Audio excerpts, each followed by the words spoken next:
प्रिय विद्यार्थियों, नमस्कार। मैं महेश चंद मीणा, एसोसिएट प्रोफेसर भूगोल, बीएसआर राजकीय कला महाविद्यालय अलवर। पिछली वीडियो में हमने मानचित्र कला के बारे में अध्ययन किया कि मानचित्र कला की परिभाषा, उसके उद्देश्य और मानचित्र कला के बारे में प्राचीन भूगोलवेत्ताओं का क्या योगदान रहा, उसके बारे में हमने अध्ययन किया। आज की इस वीडियो में हम अध्ययन करेंगे मानचित्रण की सामग्री एवं उपकरण, अर्थात मानचित्र बनाने के लिए किन किन सामग्रियों का इस्तेमाल किया जाता है और कौन कौन से उपकरण हम या मानचित्र बनाने वाला व्यक्ति उपयोग करता है, जिनकी मदद से मानचित्रों का निर्माण होता है, मानचित्रों की अथवा ग्लोब की रचना कर सकते हैं।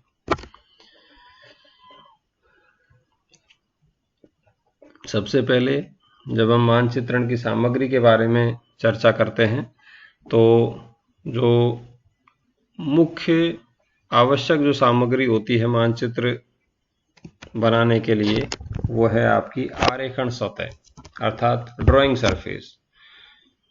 कि किस प्रकार के सरफेस के ऊपर, किस प्रकार की सतह पर रखकर आप मानचित्र को बनाते हैं। आरेखण सतह से तात्पर्य उस सतह से है, उस सरफेस से है जिस पर कोई मानचित्र बनाया जाता है, जैसे कागज अथवा अनुरेखण कागज। अनुरेखण कागज मतलब ट्रेसिंग पेपर, अनुरेखण कपड़ा, प्लास्टिक, धातु की चादर, लकड़ी का तख्ता अथवा दीवार। ठीक है, तो मानचित्र बनाने की सतह चाहे कोई सी भी हो, परंतु साफ होनी चाहिए, चिकनी होनी चाहिए, जिससे उस पर पेंसिल, पेन अथवा ब्रश फेरने में किसी प्रकार की रुकावट न आए। अधिकांश मानचित्र आरेखण कागज पर बनाए जाते हैं। ठीक है, तो जो भी वो कागज होता है, उस कागज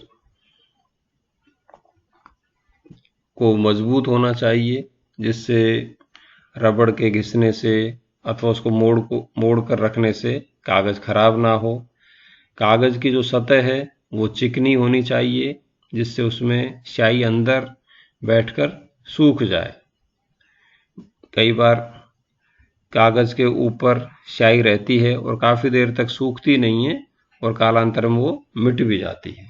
तो इस प्रकार से जो आरेखण सतह है और आरेखण पेपर है, वो पेपर सतह चिकनी और मजबूत हो और पेपर भी मजबूत होना चाहिए, चिकना होना चाहिए, जिसके अंदर आसानी से स्याही जाकर सूख सकती हो।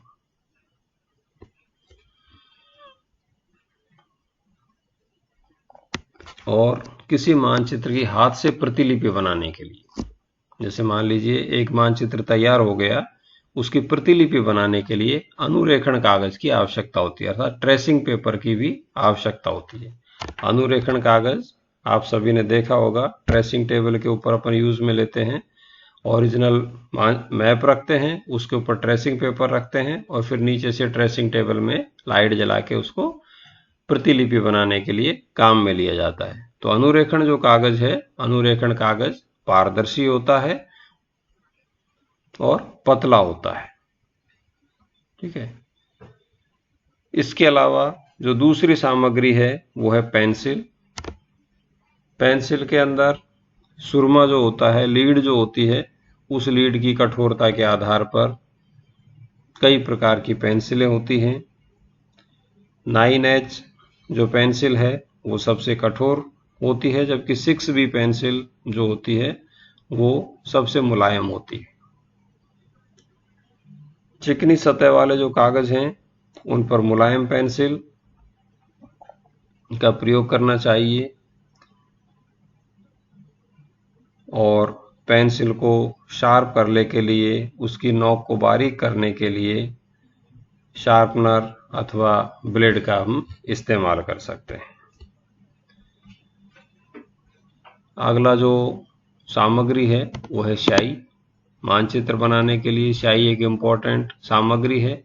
मानचित्र बनाने के लिए सामान्य रूप से काली स्याही का प्रयोग किया जाता है। जिसमें चाइना इंक सर्वश्रेष्ठ होती है। ये स्याही ठोस तथा तरल दोनों रूप में मिलती है। ठोस टिकिया को पानी में घोलकर प्रयोग करते हैं क्योंकि यह स्याही शीघ्रता से सूखती है और पूरी तरह सूख जाने पर पानी से भी नहीं मिटती। इसलिए इस प्रकार की जो स्याही है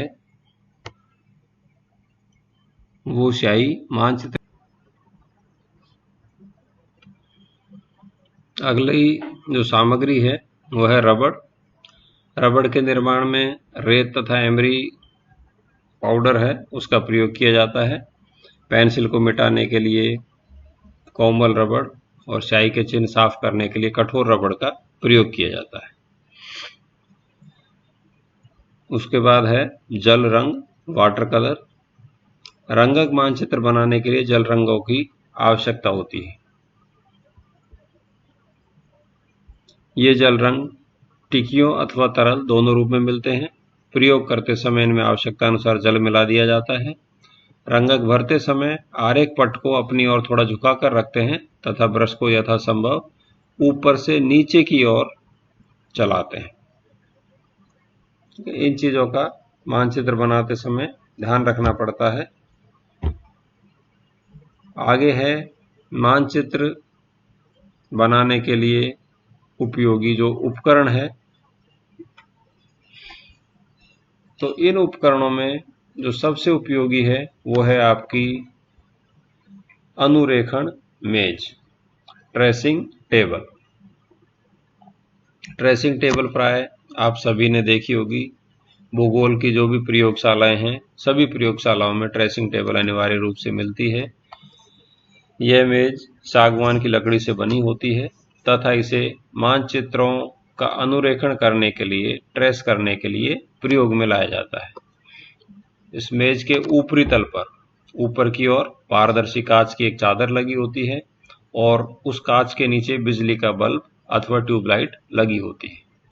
अनुरेखण करते समय अर्थात किसी मानचित्र को ट्रेस करते समय बिजली के बल्ब अथवा ट्यूबलाइट को जला दिया जाता है, जिससे कागज की चादर पर फैले मानचित्र का प्रतिबिंब उसके ऊपर रखे गए ड्राइंग पेपर पर पड़ने लगता है।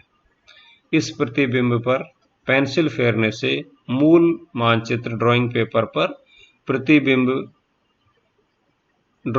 के प्रतिबिंब पर पेंसिल फेरने से मूल मानचित्र अनुरेखित हो जाता है। अनुरेखण मेज के आंतरिक भाग में सफेद रंग कर देते हैं जिससे परावर्तन के द्वारा अधिक प्रकाश प्राप्त हो सके, क्योंकि सफेद जो कलर होता है सबसे अधिक रोशनी का परावर्तन करता है। इसलिए ट्रेसिंग टेबल के अंदर सफेद रंग रखा जाता है ताकि अधिक से अधिक लाइट रिफ्लेक्ट हो सके और ट्रेसिंग अच्छे तरीके से हो सके। कुछ अनुरेखण मेजों में कांच की चादर की सुरक्षा के लिए लकड़ी का ढक्कन भी लगा दिया जाता है। अगला जो उपकरण है आरेख पट तथा आरेख पेन। सामान्यतः किसी मानचित्र को आरेख पट पर रखकर बनाते हैं। आरेख पट यानी ड्राइंग बोर्ड। आरेख पट तथा उसकी टी भली भांति सुखाई गई लकड़ी की बनी होती है। मौसम के परिवर्तन का इन पर कोई प्रभाव नहीं होता। ठीक है। ड्राइंग पेपर को आरेख पट पर स्थिर अवस्था में रखने के लिए सेल फोन टेप अथवा आरेख पिनों की आवश्यकता होती है। जो भी ड्राइंग बोर्ड होते हैं उन ड्राइंग बोर्ड पर सबसे पहले ड्राइंग शीट लगाई जाती है, ड्राइंग पेपर लगाया जाता है और उस पेपर को स्थायी रखने के लिए या तो सेल फोन टेप से अथवा पिनों से उस पेपर को गाड़ दिया जाता है ताकि आपका जो पेपर है वो पेपर स्थिर रहे।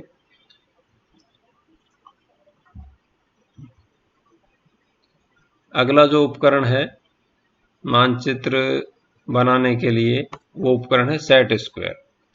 सेट स्क्वायर जैसे सबसे पहले ये देखिए आरेख पट अथवा आरेख पेन किस प्रकार के होते हैं। ये देखिए आरेख पट, यह आपका आरेख पट है। ये नीचे की तरफ से आरेख पट दिखाया गया है, निचला हिस्सा है। इसके ऊपर बिल्कुल प्लेन भाग मिलता है। ये नीचे की ओर दो सतह है यहाँ पर, इसको बैलेंस वो मजबूत बनाने के लिए, मजबूती देने के लिए इस प्रकार की ये निचला भाग है।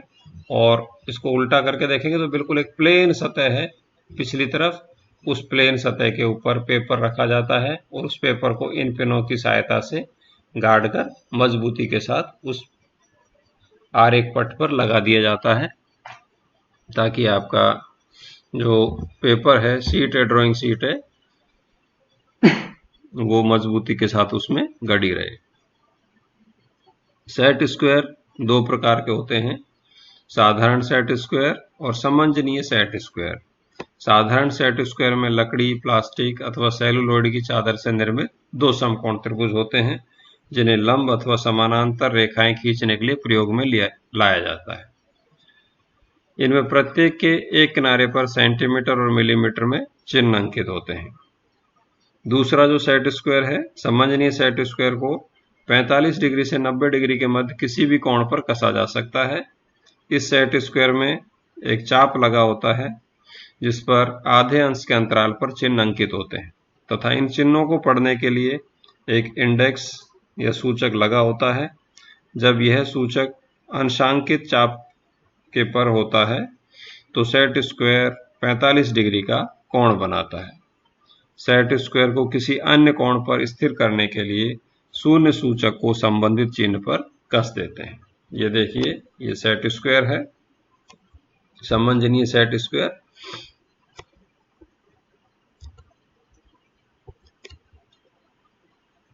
अगला जो उपकरण है, समांतर रेखक। समांतर रेखक, पैरेलल रूलर, दो प्रकार के होते हैं, छड़ समांतर रेखक और पीतल समांतर रेखक।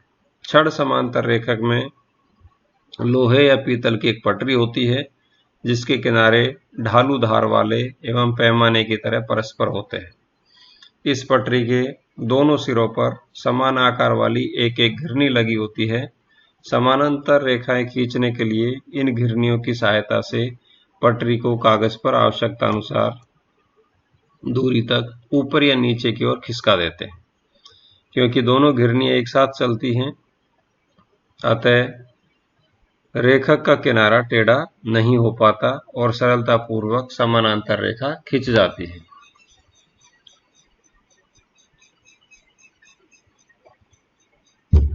पीतल समानांतर रेखक में दो पटरियां होती हैं जो एक दूसरे से दो चलनशील क्लिपों के द्वारा जुड़ी होती हैं। इन क्लिपों को आवश्यकता अनुसार फैलाकर समानांतर रेखाएं आप बना सकते हैं। अगला उपकरण है पेंटोग्राफ। एक महत्वपूर्ण उपकरण है जो मानचित्रों के लघुकरण अथवा विवर्धन के लिए काम में लाया जाता है। इस पेंटोग्राफ की सहायता से मानचित्रों को छोटा अथवा बड़ा किया जा सकता है। नेक्स्ट है फ्रेंच वर्क तथा लचीले वक्र। फ्रेंच वक्र सेलुलोइड की पतली चादर को काटकर बनाए जाते हैं तथा ये भिन्न भिन्न आकृति वाले होते हैं। वक्राकार रेखाएं जैसे अक्षांश देशांतर रेखाएं बनाने के लिए इन वक्रों को प्रयोग में लाया जाता है। फ्रेंच वक्रों को प्रयोग करने के लिए पर्याप्त अभ्यास की आवश्यकता होती है, जबकि वक्राकार रेखाएं खींचने के लिए फ्रेंच वक्रों को लचीला वक्र अधिक उपयोगी होता है। फ्रेंच वक्रों की तुलना में लचीला वक्र अधिक उपयोगी होता है। लचीले वक्र की आकृति कमर में बांधे जाने वाली बेल्ट के समान होती है। बेल्ट जो आप सभी बांधते हैं उसके समान होती है। इसे कागज पर किसी भी आकृति में मोड़ कर रखा जा सकता है। अपेक्षाकृत बड़ी बड़ी वक्राकार रेखाएं बनाने के लिए स्प्लाइन का प्रयोग करते हैं। लचीले वक्र से रेखा बनाते समय उसे यथास्थान स्थिर रखने के लिए एक हाथ से दबाए रखना पड़ता है। इसके विपरीत स्प्लाइन को पकड़ने की आवश्यकता नहीं होती, क्योंकि इसमें भार बंधे होते हैं जो स्प्लाइन को यथास्थान स्थिर रखते हैं।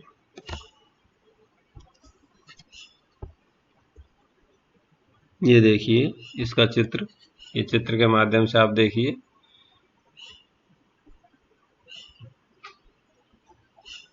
ये वक्र हैं, लचीले वक्र, स्प्लाइन, ये नीचे की ओर इसमें ए वाले चित्र में देखिए भार बंधे हुए हैं।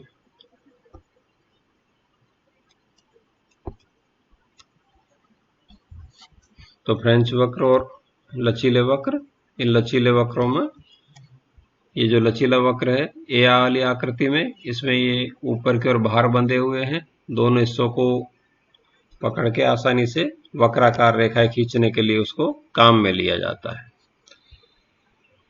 अगला है मापनी। मापनी एक छोटा किंतु महत्वपूर्ण उपकरण है। स्याही का कार्य करने के लिए एक विशेष प्रकार की पटरी प्रयोग की जाती है, जिसके दोनों पार्श्वों में प्लास्टिक की पट्टियां लगी होती हैं। इन पट्टियों के कारण कागज पर स्याही फैलने की संभावना भी नहीं रहती। चांदा, यह आप सभी ने देखा है, ज्योमेट्री बॉक्स में हमेशा मिलता है। चांदे का प्रयोग कोण मापने के लिए किया जाता है। चांदा 3 प्रकार का होता है, वृत्ताकार, अर्धवृत्ताकार तथा आयताकार। अगला जो उपकरण है मानचित्रण में, उस उपकरण का नाम है आरेखन पेन। पेन एक महत्वपूर्ण हथियार है या महत्वपूर्ण उपकरण है मानचित्र बनाने के लिए। मानचित्र को स्याही से पक्का करने के लिए आरेखन पेन प्रयोग किए जाते हैं।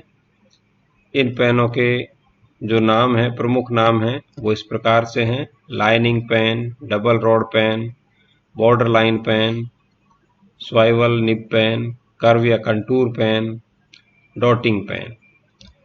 तो इन पेनों के जो नाम हैं, उन नामों के आधार पर उनकी उपयोगिता को समझा जा सकता है और इन सभी पेनों को मानचित्र बनाने में उपयोग में लिया जाता है। ये देखिए, इसमें विभिन्न प्रकार के पेनों के चित्र यहाँ पर दिखाए गए हैं और पेनों के साथ साथ यहाँ पर ये जो शुरुआत में ABCDEF जो हैं, ये आरेख पेनों के प्रकार हैं और उसके बाद में जो ABCD हैं, ये आपके प्रकार अथवा डिवाइडर के प्रकार यहाँ पर दिए गए हैं। आगे है मानचित्र का जो उपकरण है, उनमें अगला उपकरण है प्रकार। जो लोहे का प्रकार आप देखते हो, नुकीला रहता है नीचे से, ये लोहे अथवा पीतल से बना होता है। इसमें सेक्टर जोड़ होते हैं।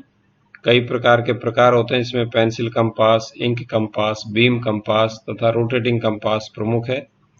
पेंसिल और इंक जो प्रकार हैं, उनसे क्रमशः पेंसिल और स्याही से वृत्त बनाए जाते हैं। पेंसिल कंपास में पेंसिल लगाई जाती है और इंक कंपास में पेन लगाया जाता है, जिससे पेंसिल अथवा स्याही से यहाँ पर वृत्त खींचने का कार्य इन प्रकारों के द्वारा किया जाता है।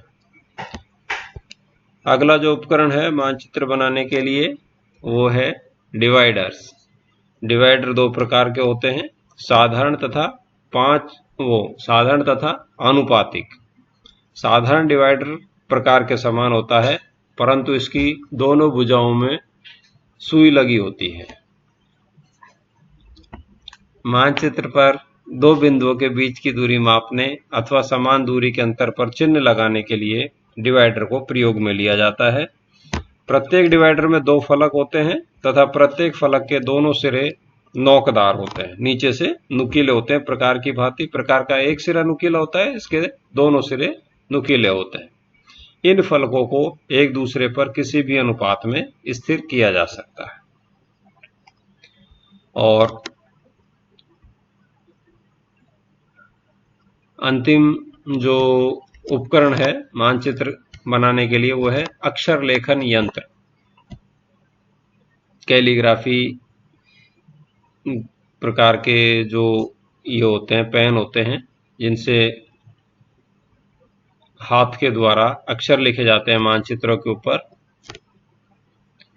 हाथ से अक्षर लिखने के लिए विशेष प्रकार के निबों की आवश्यकता होती है। इन निबों की नोक गोल अथवा कलम के समान कटी हो सकती है। ये निब भिन्न भिन्न मोटाई वाले होते हैं तथा इन्हें नंबरों से संबोधित किया जाता है। महीन अक्षर लिखने के लिए क्रोकविल प्रयोग में लेते हैं। ठीक है, तो इस प्रकार से ये देखिए, ये निबों के प्रकार है। तो विभिन्न विभिन्न प्रकार की जो निब हैं, इन निबों के प्रयोग के द्वारा मानचित्र के ऊपर नाम लिखे जाते हैं। तो हमने जितने भी उपकरण का अध्ययन किया, उन उपकरणों के अतिरिक्त विभिन्न प्रकार के छोटे मोटे अन्य कई प्रकार के और उपकरण हैं, जैसे शार्पनर है, कागज है, स्टैंड है। तो ये अन्य कई छोटे मोटे पेंसिल, रबड़, ये कई अन्य उपकरण और हैं जिनका प्रयोग मानचित्र कला में मानचित्र बनाने के लिए प्रयोग में लिया जाता है। प्रिय विद्यार्थियों, आप इन चित्रों के माध्यम से देख सकते हैं कि भाई किस प्रकार से विभिन्न प्रकार के जो उपकरण है, ये उपकरण मानचित्र बनाने के लिए सहायक सिद्ध हो सकते हैं और मानचित्र बनाने के लिए इन उपकरणों का प्रयोग किस प्रकार से किया जाता है। आज का ये वीडियो आपको कैसा लगा, कमेंट बॉक्स में जाकर अवश्य बताएं। कोई भी सुझाव अथवा कमियां हो तो उसे हम तक जरूर प्रेषित करें, ताकि आगे आने वाले वीडियो में हम उसमें सुधार कर सकें। निरंतर ऑनलाइन वीडियो देखते रहिए, घर पर रहिए, सुरक्षित रहिए। धन्यवाद।